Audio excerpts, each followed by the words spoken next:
Bienvenue à vous dans Star Africa, votre émission qui met en valeur les étoiles d'Afrique. Ici, l'Afrique est roi et l'Afrique est en train de régner dans cette émission. Vous le voyez, n'est fût-ce que par ma tenue, vous savez que désormais, Star Africa se fait toujours en pagne. Et oui, et pas n'importe quelle pagne, là on signale que quand même on est habillé en Vlisco. Et oui, voilà. Donc on peut être habillé en pagne et être un grand monsieur, respecté, aimé, apprécié, d'ailleurs envié même. Voilà, par d'autres personnes et pourquoi pas d'autres pays. Donc merci à Vlisco de faire toujours des tenues aussi correctes et aussi bien. Et ça tombe à pic. Pourquoi? Parce qu'aujourd'hui, nous allons mettre en valeur le styliste, modéliste. Bref, on est dans le secteur de la mode et la mode africaine, elle est tellement extraordinaire, elle est tellement belle qu'elle mérite qu'on puisse parler de cette mode, qu'on puisse parler des acteurs qui travaillent dans ce secteur-là.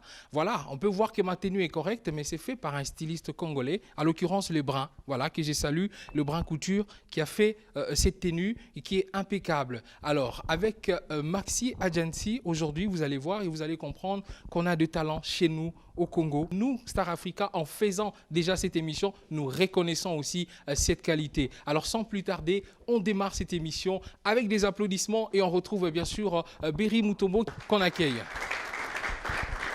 Salut. Voilà, Monsieur Berry Mutombo, très content de vous retrouver dans cette émission. Merci. Où on parle, bon, bien que je vais te taquiner un peu, notre dress code africain, tu ne l'as pas respecté. Oh, tu m'as amené des tenues compliquées là, alors que nous, on vend l'Afrique. En fait, ma tenue n'était pas prête, alors j'étais obligé. Attention, lorsque vous dites ça, c'est-à-dire que lorsque je vais m'entretenir avec les stylistes, j'allais dire, je veux leur dire, vous avez toujours ces petits problèmes de livraison à temps et tout. Ah, tu as vite compris. Ah, donc c'est ça. Ouais. Ok, d'accord. Alors, ne vous inquiétez pas, on va vérifier. Non, mais tu dit. Vendredi déjà, tu retires, mais on arrive vendredi. Non, samedi sans faute. Et quand tu arrives, c'est... S'il est annouté, j'avais beaucoup de travaux, il n'y a pas de courant et tout. Donc c'est... Ah, donc le courant vient s'ajouter aussi au souci. Voilà. Bon, voilà, on va parler de tout ça. Maxi Agency a décidé quand même, comme nous avons dit, Étoile d'Afrique, nous on va vers tous les enfants d'Afrique qui font des belles choses. Okay. Et vous aussi, vous avez remarqué quelque chose chez nos stylistes, modélistes, bref, cet ensemble de la mode. Déjà, avant d'aller dans cette direction, parlez rapidement de Maxi Agency. Maxi Agency existe depuis 2009. Nous sommes assignés l'objectif de pouvoir encourager chacun dans son domaine.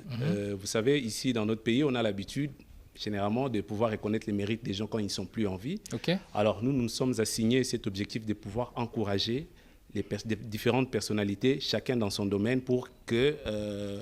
parce qu'ils donnent d'abord les meilleurs d'eux-mêmes et pour qu'ils puissent continuer encore à donner les meilleurs parce qu'ils sont des modèles pour des générations futures. Et au-delà de ça, nous sommes aussi dans la santé. Je crois que d'aucuns le savent quand même. Moi-même, je suis médecin. Il y a beaucoup qui se demandent mais comment un médecin peut se retrouver là-dedans. Donc, nous sommes dans la sensibilisation. Nous sensibilisons aussi. J'ai toujours dit, le problème ici au Congo, c'est qu'il y a une mauvaise information. Ok, on ne communique pas assez ou on communique sur mal? La santé. On communique, non, la mauvaise information va plus vite. Ok, d'accord. Une dame va te dire, so bombimbon, on a libellé, on reçoit cancer, ce qui est faux. Ok. Alors, nous, on a eu l'objectif, en fait, on s'est assigné l'objectif. Mais pas très hygiénique non plus. Non, ce n'est pas hygiénique, mais ça ne va pas donner les cancers. Okay. Voilà. Nous, on s'est donné l'objectif maintenant de commencer à recadrer un peu toutes ces mauvaises informations pour que les gens sachent quand même à quoi s'en tenir. Vous savez, dans d'autres nations, on met beaucoup plus d'argent dans la prévention que quand les gens sont malades, il faut plus dépenser. Et nous, nous faisons ça avec les écoles, les universités. Alors, pourquoi aujourd'hui être allé vers les stylistes? Oui, c'était quand même important. On a voulu donner un coup de pouce. Vous savez qu'aujourd'hui, c'est un secteur qui est presque abandonné. Et aussi, en faisant des investigations, on a trouvé qu'ils étaient presque délaissés. Alors qu'en réalité, ce sont des artistes. Et bien sûr. Artistes comme artistes et musiciens. D'ailleurs, tu as remarqué que, ayant respecté nos stylistes, je suis mieux habillé que toi. Ce n'est pas eux qui vont le contredire. Bon, 1-0, il n'y a pas de souci. Voilà. Donc, on a compris... Oui, mais c'est pour taquiner, mais pour dire qu'on est bon quand même, c'est juste pour dire ça. Oui, il faut dire quand même. Et les travaux qu'ils sont en train de faire aujourd'hui, moi je pense que les gouvernements devaient appuyer. On a lancé un concept il y a quelques années où on a dit consommons congolais. il ne faut pas que les Chinois s'amènent avec des histoires ici qui vont faire 2 mois. OK. Alors que ce que nos stylistes peuvent nous proposer, ça peut faire 3 ans, 4 ans. Ta veste est là, je ne pense pas que dans 3 mois, tu vas l'écarter. Donc, tout ça, ce sont des motivations. On s'est dit, pourquoi pas donner un coup de pouce, donner un message fort aux Congolais qu'il y a des stylistes, il y a des modélistes ici dans cette ville-province de Kinshasa qui habillent même les gens à l'extérieur du pays. OK. J'en ai vu, parmi même les lauréats qui sont là, qui habillent des Congolais, mais qui sont à l'extérieur du pays. Comment quelqu'un qui est en Belgique peut faire une commande ici, alors que toi, tu es ici, tu vas vers une boutique, peut-être pour faire entrer l'argent chez les Libanais. Paradoxe. Donc, nous, on s'est dit, nous devons lancer un message fort, nous devons encourager ces personnes qui sont dans ces domaines, dans cet univers des modes qui est presque abandonné, à pouvoir, comme ils donnent déjà les meilleurs d'eux, pour qu'ils continuent encore, et nous leur disons que Maxi Agence est derrière vous, ils vont pousser. Et aussi, un autre élément qui est très important, les Congolais ont toujours tendance à dire que couture et ça, Moussala et Bazoba. Ça veut dire que des gens qui ont échoué ailleurs, et que c'est qui est faux. Parce que pour confectionner ce que tu as porté là, il faut de l'intelligence. Il faut être très intelligent. Et il faut vraiment agencer les pagnes pour que c'est pas de la blague. Ce sont vraiment des artistes. Ça, c'est vrai. Alors, non, mais on va le découvrir dans cette émission aussi. Donc, on va le découvrir. Merci déjà. On vous applaudit. Merci, Dr Berry. On va retrouver juste après lui. Voilà. Juste après lui, on va retrouver Madame Josiane Nzeba. Voilà, on reçoit à Josiane Nzeba, qui vient sur ce plateau. Asseyez-vous, s'il vous plaît. Très heureux de vous avoir. Moi aussi également. Voilà, on ne peut pas parler du dress code avec vous parce que c'est vous qui faites ces vêtements. Exactement. Donc voilà. Donc Exactement. du coup, j'apprécie beaucoup votre veste. Ah, merci. Il faut pas. C'est pas les noirs, ils deviennent quoi ensuite? Ils deviennent. Les blancs ils rougissent, les noirs ils font quoi? Ils deviennent plus noirs encore. Non, bref, c'est pour dire merci. Merci beaucoup. Donc voilà, c'est votre confrère Les Bruns qui a fait ça. Merci. Alors, on va parler, parce qu'ils sont nombreux et nombreuses parmi nous ici, le styliste, mais à leur nom, on va quand même échanger un tout petit peu avec vous.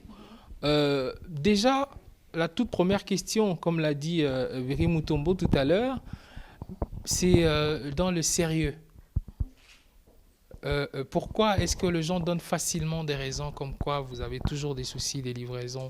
Est-ce que ce n'est pas ça qui tue aussi peut-être votre profession? En fait, moi j'aimerais revenir à Berry Mutombo pour savoir chez qui il s'est adressé. Parce que je pense que s'il est allé vers ceux qu'il a primés, c'est qu'ils sont meilleurs. Voilà. Et s'ils sont meilleurs, ça veut dire qu'il n'aurait pas eu ce souci-là. Voilà. On a quand même remarqué que beaucoup de Congolais, jusque-là, lorsqu'on lui dit une fête, directement, il pense à aller acheter une tenue occidentale. Vous faites des très très belles tenues, mais il y a aussi un souci. Vous allez remarquer que même vos clients les plus fidèles, la plupart du temps, lorsqu'ils prennent une tenue comme ça, ils se disent « Ouais, ce mariage que tu mets, mon voisin, c'est comme si on limite nos stylistes à un certain, comment on dit, folklore, voilà.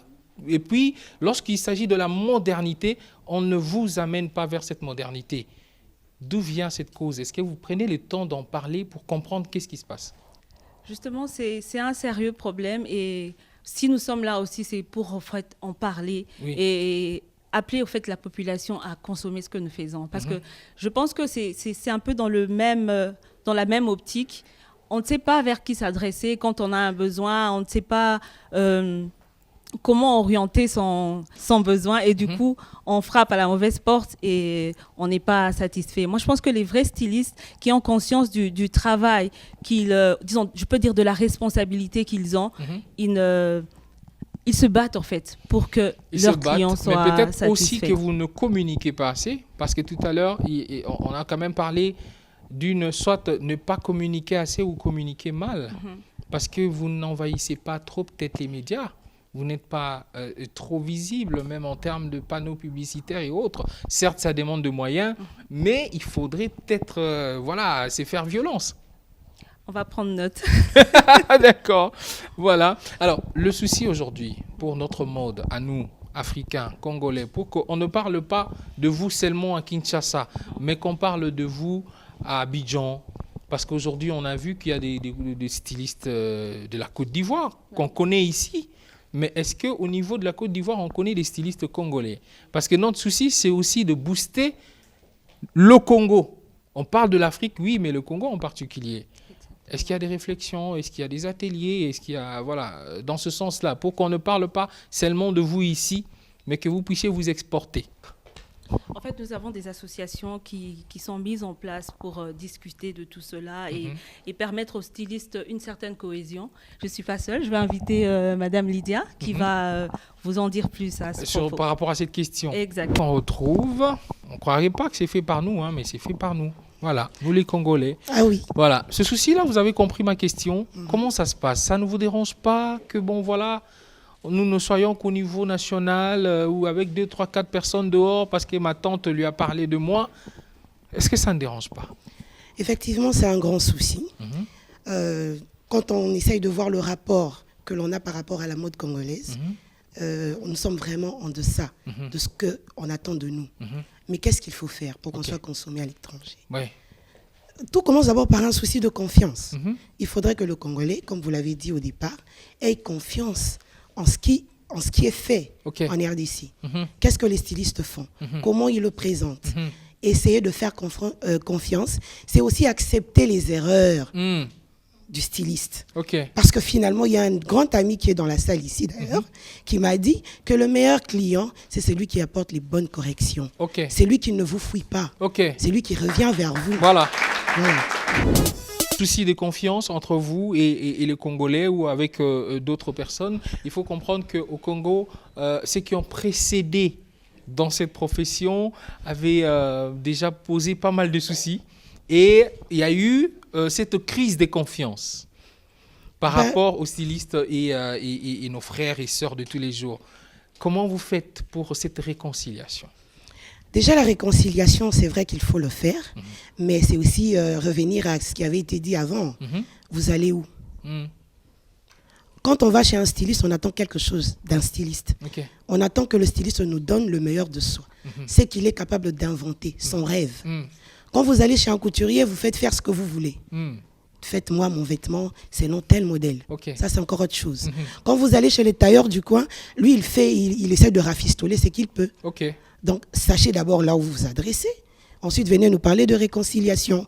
Réconciliation, il y a seulement quand il y a une crise entre deux partenaires. Voilà. La crise ici, c'est entre le Congolais et le couturier, le Congolais et le tailleur. Mais le Congolais doit apprendre, doit découvrir le stylisme. C'est toute une autre branche. Quel est votre rêve dans votre secteur par rapport à nous, Congolais, ou au reste des Africains dans ce monde? Déjà, est-ce que ce serait de voir déjà tout le monde dans une fête de mariage, habillé en tenue fait par les stylistes congolais? Ou bien votre rêve, c'est aussi au-delà de ça? Disons que comme tout styliste ici présent, le plus gros rêve, c'est d'être consommé d'abord. Que l'on puisse parler de la RDC à travers les stylistes. Parce qu'il faut se dire que c'est un secteur qui appelle à la consommation, un secteur qui appelle au tourisme, un secteur qui peut bouger l'économie nationale. Nous avons juste besoin d'être consommés, d'être reconnus aussi. Parce que finalement, à quoi ça sert de dire qu'on s'habille si on ne sait pas reconnaître l'habillement made in RDC? C'est ça le gros souci. Justement. Et quelqu'un m'a dit d'ailleurs avant de faire cette émission, il a dit il y a des stylistes, par exemple, qui font, vous voyez comme la robe que vous avez faite là, elle est avec pas en pagne, mais c'est un tissu qu'on peut retrouver en Europe ou un peu partout. Juste dans le souci de vendre sa tenue, il va la griffer d'une autre griffe, alors que c'est lui, le Congolais, qui a fait son affaire. Est-ce qu'avec cet esprit-là, on pourra parler de ce styliste congolais un jour? On n'ira pas bien loin avec ça. Parce que finalement, on est capable de toucher tout. C'est déjà un gros débat, le débat wax. Donc, je ne vais même pas essayer d'entrer dedans, parce que c'est une matière comme toutes les autres. Nous savons l'utiliser comme nous savons utiliser des soieries et autres. Donc, ici, franchement, le débat du tissu n'y est même pas. Ici, le débat, c'est de savoir ce qu'on fait, le mettre en valeur et savoir signer. Le styliste signe. Mais il y a de ceux qui sont aussi, c'est ce que j'ai dit, il y a de ceux qui sont complexés et qui préfèrent signer une autre marque pour dire ça doit coûter autant si je mets cette marque et si moi je mets le mien, on ne va pas m'acheter à ces prix-là. Mais déjà, vous l'avez dit, c'est un complexé. Donc, quand on est styliste, on est maître de soi, on est une vedette, on est une star, on a confiance en soi. Okay. À partir du moment où vous griffez avec le nom d'une autre personne, vous n'y êtes pas du tout. D'accord. Voilà. Merci beaucoup. On va retrouver Madame Josiane qui reviendra pour faire un mot, voilà, en rapport avec votre retrouve pour le mot. Donc là, moi, je me tais et je vous laisse vous exprimer, voilà. Merci. Avant toute chose, j'aimerais dire à toutes ces personnes que je vois, ces stylistes et ces invités, merci d'être là. Et depuis tout à l'heure, j'apprécie les tenues, j'admire et je me dis que réellement, la RDC a un potentiel énorme. Et donc, on nous parle souvent, et trop souvent d'ailleurs, des richesses que regorge notre pays, dans le sous-sol, le sol, et entre autres l'or, le diamant, le cobalt. Hélas, très peu d'entre nous auront l'occasion de toucher ou même de se procurer de ces matières précieuses. Mais aujourd'hui, c'est un autre type de richesse qui a frappé mes yeux. Et c'est une richesse souvent ignorée, une richesse négligée et parfois sous-estimée, pourtant par ceux qui devraient en faire la promotion, comme M. Berry. Et donc, c'est une richesse qui est négligée, dont on ne parle presque pas. Pourtant, elle pouvait profiter à tous les Congolais et dans tous les rangs sociaux. Okay. Et donc, la dite richesse ne provient ni du sol, ni du sous-sol, mais plutôt, c'est le fruit de la passion, le fruit de l'apprentissage, de la créativité et surtout d'un travail abattu de manière sans relâche, je pourrais dire. Et cette richesse n'est rien d'autre que le savoir-faire dont est doté chaque styliste présent en ce lieu. Et j'aimerais vraiment qu'on prenne un temps pour applaudir chacun des stylistes pour ces talents de mon pays. Et donc,